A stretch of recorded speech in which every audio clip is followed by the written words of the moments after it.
Alors c'est quoi l'agriculture intensive à permagraine? C'est de l'agriculture finalement naturelle, on va dire. Donc avec les principes de la permaculture, déjà on valorise déjà la nature, on essaie de valoriser toute la biodiversité, qu'elle soit comestible ou même simplement des insectes qui vont apporter déjà aux autres espèces cultivées. Donc cultiver intensivement, c'est pas cultiver avec un tracteur ou un pulvérisateur, c'est de maîtriser en fait son espace et de faire en sorte, sans le dégrader, tout en apportant de la biodiversité, d'en explorer, en fait, pas exploiter, mais explorer le plus gros potentiel. Donc l'agriculture intensive, ici à Permagraine, elle se traduit déjà par la micro-agriculture qui est simplement l'outil, la technique où on va pouvoir, parce qu'on n'a pas de tracteur, parce qu'on n'a pas de gros matériel, resserrer davantage les rangs. Donc les rangs sont espacés parfois de 10 cm, les rangs de culture, hein, donc entre les carottes et les poireaux, il y a 10 cm par exemple. Donc ce qui permet au mètre carré de doubler, quadrupler ou c'est même parfois 10 fois plus de rendement au mètre carré avec ces techniques-là. Et puis ici sur Permagraine, on ne va pas désherber en fait. On va enlever simplement les graminées et les plantes toxiques. Et donc il va rester plein d'autres potentiels de plantes comestibles qu'on peut valoriser. Donc pour moi, c'est ça l'agriculture, on va dire, intensive, c'est de produire de la biodiversité, produire finalement de la nourriture, et puis de se serrer les coudes, de se serrer les rangs en fait, pour être plus fort, quoi. Alors qu'est-ce que c'est l'agroécologie pour moi? C'est une technique, on va dire, ou un ensemble de techniques qui visent justement à produire de la nourriture en respectant la biodiversité et le sol, et la vie du sol. Donc pour moi l'agroécologie c'est quelque chose de très pratiqué forcément ici avec différentes techniques comme le non-labour, le paillage, le travail avec des engrais verts, plein de techniques finalement qui sont on va dire très connues aujourd'hui, qui ne sont pas forcément innovantes.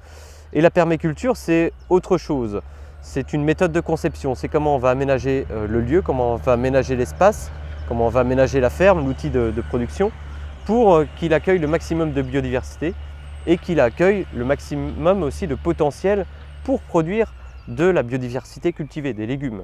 Donc on va essayer de recréer des écosystèmes propres déjà aux légumes et qui peuvent accueillir une association entre légumes et plantes sauvages, et ce qui va permettre justement de développer le potentiel de la ferme. Donc la permaculture, l'agroécologie, ça se recouple, mais c'est sur le mode de conception un petit peu différent, mais très logique en tout cas ensemble, quoi.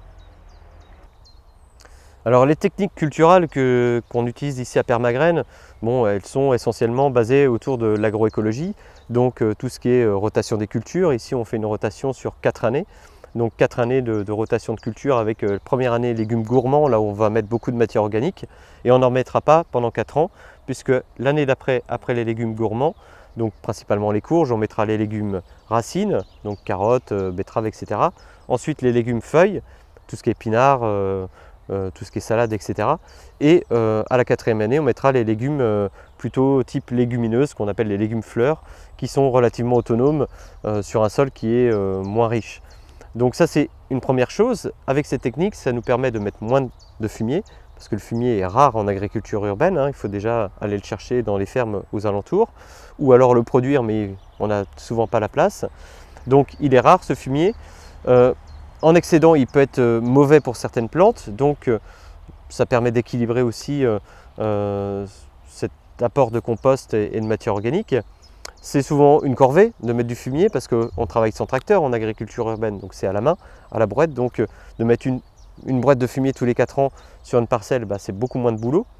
Et puis ça permet aussi, cette technique, de travailler quasiment pas du tout le sol, parce qu'avec cette technique, c'est les vers de terre, grâce à cette matière organique, grâce aussi au paillage, grâce à une rotation aussi intelligente, puisque première année, ce sont les courges aidées des vers de terre et de la vie du sol qui sont en train de manger cette matière organique, qui vont travailler, donc les vers de terre vont travailler le sol. Deuxième année, les carottes, ça décompacte encore le sol, donc ça continue de travailler le sol. Donc si elles sont paillées l'hiver suivant, ça travaille aussi avec les vers de terre. et ainsi de suite, jusqu'à apporter donc des légumineuses pour repartir ensuite en 5e année en légumes fruits, donc avec l'apport de compost. Donc déjà pour moi, le travail en agroécologie, c'est déjà ça, c'est déjà de maîtriser la vie du sol et puis d'avoir une astuce intelligente pour ne pas avoir besoin de travailler son sol et de laisser faire la nature et de laisser faire les équilibres s'installer. Après, donc, toutes les techniques se recoupent, hein, donc le paillage, le non-désherbage. Ici, on n'arrose pas non plus les cultures parce qu'on n'a pas besoin finalement d'arroser les cultures vu que c'est très paillé, vu que même si on est en sol sableux ici, pourtant on est en sol très, très compliqué pour cette technique, mais on n'arrose pas. Et les résultats sont là parce qu'on respecte finalement les lois de l'agroécologie qui sont les lois de la nature et de la biodiversité, quoi. Donc préserver la biodiversité, c'est aussi céder sur les techniques agricoles et l'agroécologie pour moi ça devrait même être obligatoire donc dans toute activité en tout cas d'agriculture urbaine qui travaille généralement sur des sols qui sont assez durs, souvent dégradés. Donc il faut vraiment penser d'abord à ça avant de penser à ce qu'on peut faire comme légumes. Donc sur Permagraine, on pratique la permaculture, donc le site est aménagé avec les principes de la permaculture et on a recréé en fait tout simplement plein d'écosystèmes différents. Donc plein d'écosystèmes, c'est quoi un écosystème? Eh bien c'est une ambiance climatique, c'est un sol, c'est une luminosité, c'est une humidité qui va être différente et qui va permettre à certaines variétés de pousser plus que d'autres. Donc en créant donc différents écosystèmes sur une petite ferme d'un demi-hectare, on augmente finalement le potentiel de pouvoir cultiver davantage de légumes. Donc l'innovation vraiment c'est ça en fait ici sur Permagraine, c'est de créer plein de talus. Ici il n'y a pas de but en lasagne, on crée plutôt des planches de culture fixe entourées de talus qui permettent à la fois de créer des micro-climats différents et puis des écosystèmes différents et puis aussi de permettre à la biodiversité de se déplacer librement dans la ferme.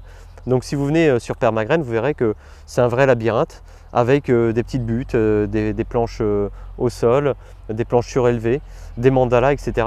Et tout ça en fait permet d'optimiser en fait le potentiel qui permet justement à ces techniques d'agriculture urbaine et de micro-agriculture intensive d'être au plus fort en fait de son potentiel, quoi.